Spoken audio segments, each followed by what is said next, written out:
নমস্কার বন্ধুরা, আমি চলে এসেছি একটা নতুন ভিডিও নিয়ে। আজ আমি বানাবো চিকেন পকোড়া। মাংসটাকে ভালোভাবে ধুয়ে নিয়েছি। এবার পরিমাণ মতো লবণ দিয়ে দিলাম। আমি একটা ডিম নিয়ে নিয়েছি, ডিমটা এবার মাংসের মধ্যে দিয়ে দেব।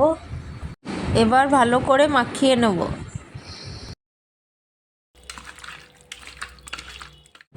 এখানে আমি পরিমাণ মতো হলুদ ও লঙ্কা গুঁড়ো দিয়ে দিয়েছি। এবারে আদা রসুনের পেস্টটা দিয়ে দেব।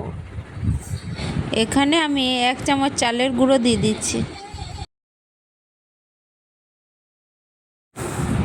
সব ভালোভাবে মেখে নিলাম। এবার কর্নফ্লাওয়ার দিয়ে দিলাম। এখানে আমি 1 কাপ কর্নফ্লাওয়ার নিয়েছি। এবার ভালোভাবে মেখে নেব। মাখানো হয়ে গেলে আধ ঘন্টা রেস্টে রেখে দেবো। এবার আমি কড়াই তেল গরম করে নিচ্ছি।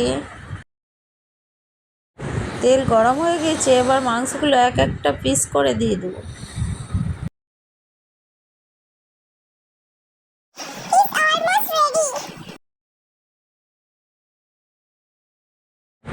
এরকম লাল লাল করে ভেজে নেব।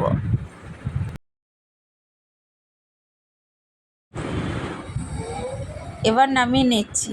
এই দেখুন কত সুন্দর লাল হয়েছে।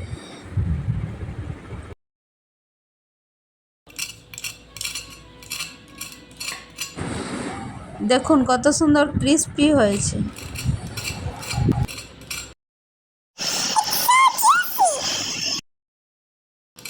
এই দেখুন কত সুন্দর হয়েছে।